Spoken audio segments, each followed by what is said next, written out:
Well, good morning or good afternoon. We're going to finish our notes on ionic bonding and then do an activity called criss-cross, which is in your packet.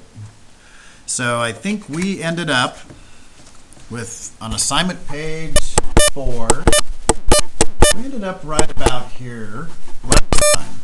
We talked about how an ionic bond is when a metal bonds to a nonmetal.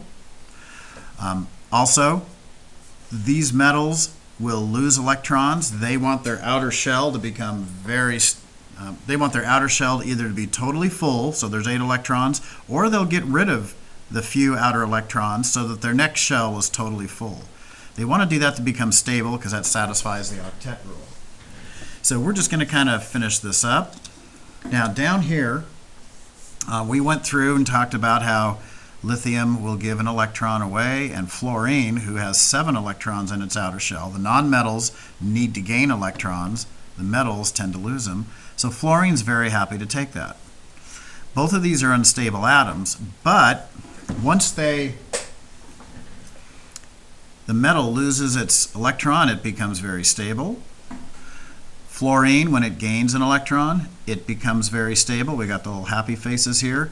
But it's a process of ionization. This one's gained a negative charge, so it becomes a negative charged atom, which we call an anion. And over here, this is a positive charged ion, which we call, the anions, my memory clue is make the cross sign really big. These are cations.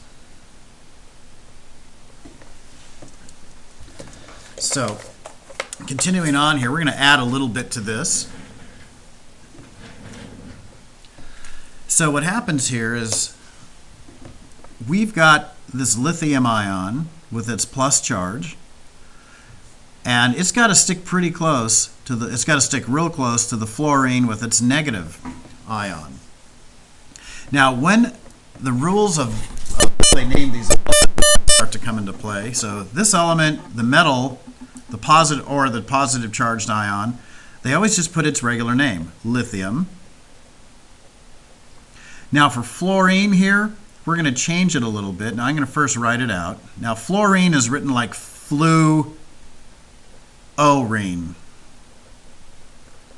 But what they do is, to show that it's bonded together, it's ionized, they take off this suffix over here and they add IDE. So it becomes fluoride. And you might have heard they add fluoride to your toothpaste. So this compound becomes lithium fluoride. Kind of like Dr. Jekyll, Mr. Hyde. Okay, maybe that wasn't quite right, but you get the idea.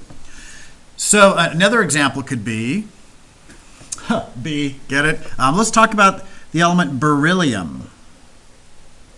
Now, beryllium has 2 electrons in its outer shell. It's a metal, an alkali earth metal. So it's going to have, it's going to lose 2 electrons, and when it does, it'll become a +2 ion. So we call this the beryllium ion. And let's team up with its buddy oxygen. Now oxygen, on the other side of the periodic table, it's going to have 6 electrons in its outer shell. It needs to gain 2 electrons to become stable. So when oxygen gains those 2 electrons to become stable, it's going to be a -2 charge. And this is the perfect arrangement. This +2 and this -2 add up to 0. It'll be a 1-to-1 ratio. Just like over here, lithium and fluorine, they bond together 1-to-1 ratio. It's perfect for them. And so when these come together, we'll call this BeO.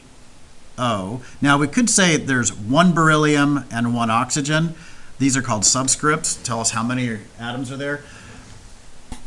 Chemists are lazy. If there's just one of them, they don't even bother to write that. But that +2 ion and that -2 ion, or I should say this +2 cation and this -2 anion, that adds up to 0, and you get a stable compound called beryllium.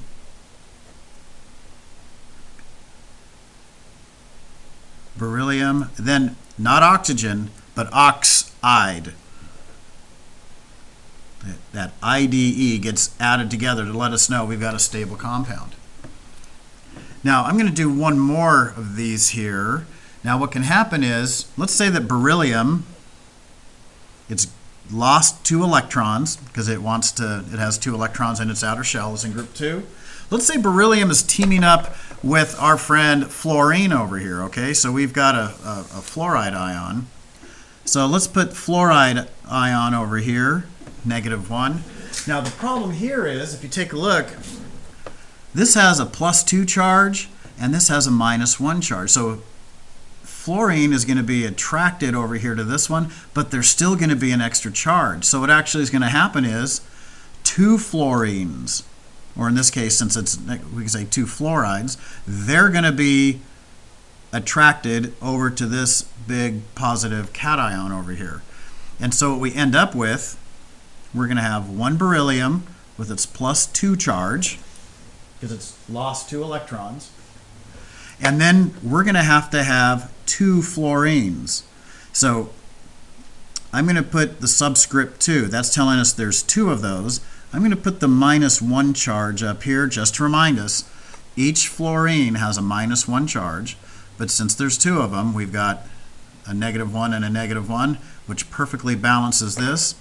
This becomes a very stable compound.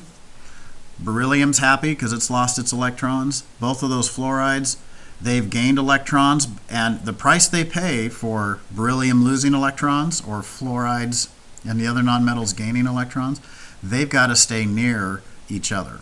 And that's the trade-off they get. So in your packets, I need you to pull out of your packet. Actually, open up your packet. Let me zoom out. And at any time, if the sub needs to pause this for a moment, push the enter button to pause this, and then the enter button again to resume. But we have over here, right here, it's called Ionic Bonding Criss-cross method. And what this does, this is kind of a neat way to kind of help us figure out really quickly. Almost it's like a multiplication table for ions. So we've got all of these ions listed across the top here. And I'm going to say, let's go ahead now, let's just put a 1 right there, -1. That's chloride ion with a -1. Okay, we've got oxygen already with the -2. We got the -3, and this is a -4. I am so apologetic for the print shop not getting a great copy of these. And let's take a look down. Okay, now these up here, negative charge, are those anions or cations? Yeah, these are hopefully negative charge anions over here. And then down the side here, I'm going to go, these have plus charges, so we're going to call these cations.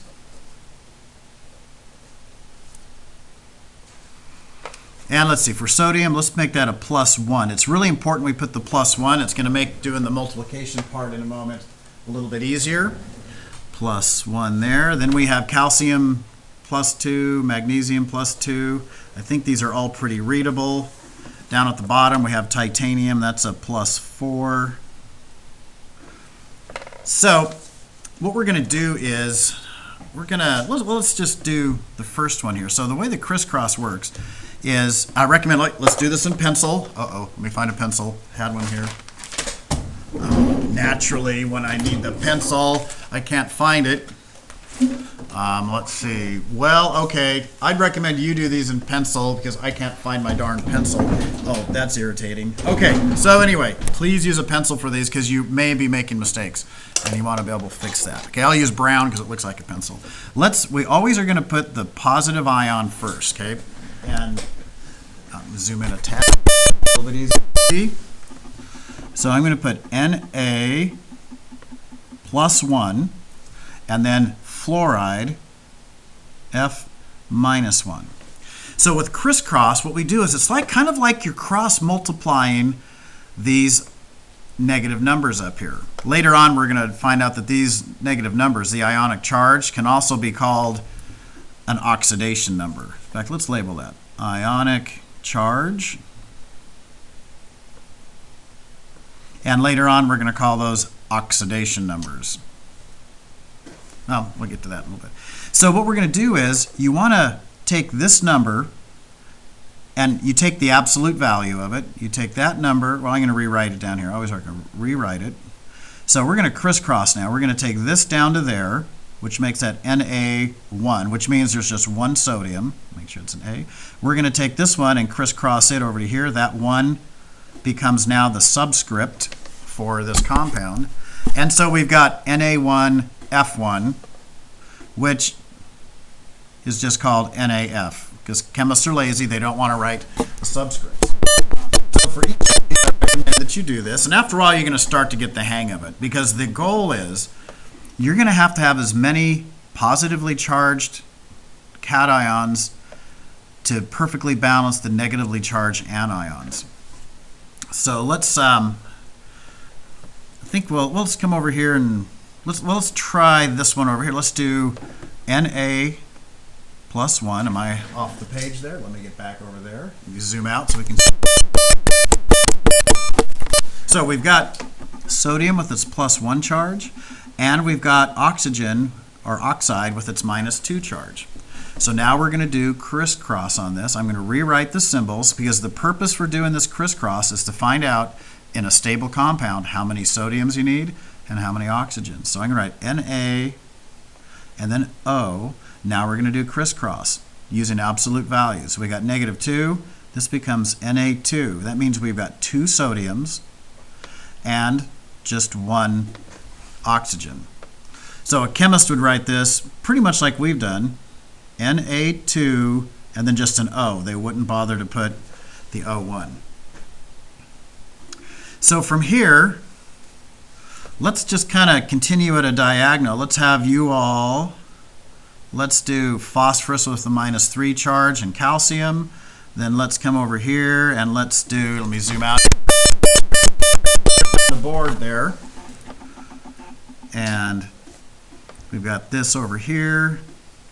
And work on those. Let's see, we got a +3, and then let's just, what shall we do? No, we'll just ricochet. We'll just do this one and then start going like that.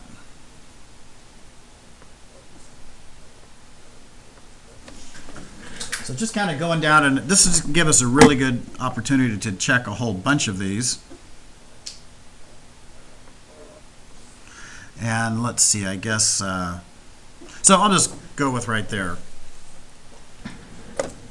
So I'm going to have you and your partners practice working on these in class today. We better continue let's have this, we'll do this one right here and end up with, wow, W6O2. Oh, okay, actually, I'm going to do this one right now with you, because there's something we have to do, and that's reduce. So let's come back down here. Let me zoom out so we can see the whole thing. We need to be here at this one. Zoom out some more. Okay, so we're going to put the positive. Now, W is the element tungsten. So we're going to have W with a +6 charge. And then we've got oxygen with a -2 charge. So now I'm going to rewrite this. Woe is me, huh? Okay, anyway, we're going to crisscross. So that -2 becomes the subscript for tungsten. We need 2 of those. And then this +6 comes over here. Now, when you take a look at this, we've got W2O6. Now we have to reduce. Just like in math, if you ended up with something that said you had, I don't know, 6/4, they're going to want you to kind of reduce that to common terms. So since we can divide both of these by 2 and get a number. So when we got to divide by 2, the least common multiple between those, and so 2 divided by 2 becomes W. You could put the 1, and then 6 divided by 2. Make sure you're seeing that. Let me zoom in there so it's a little bit. So I know you got to do the crisscross. That's not too tough. You have to reduce possible. So then 6 divided by 2 is going to be, we're going to need 3 oxygens. So W1O3, and actually that'll just be WO3, because that 1 + 6 charge is going to need 3 -2 charges to balance it. And after a while, you may say, oh, wait a minute, I see the pattern. I don't really even need to see crisscross. Because some people, let's take a look at potassium with a +1, teaming up with phosphorus, which we'd call phosphide, with a -3. Right away, some of you may look at it and go, well, look, we got a -3 charge, so obviously we need 3 potassiums to balance that out. And yeah, you do. If you can't do that jump in your head, just do what we've done here. Crisscross this down, make that -3 ionic charge the subscript for potassium, and then that +1 comes down there, so it's going to be tripotassium phosphide is what that one would be. So I want you and your partners work on these, and if you've got numbers that divide into each other, you're going to, like I know here for carbon and calcium, once you do crisscross, you're going to have to reduce. And so I'll let you go to it. I'll have the key up here so that Mrs. Hopper can walk around if you needed some help. We'll take probably, I don't think it's going to take much more than 5 more minutes to kind of work on this. And then we'll get working on our notes for covalent bonding.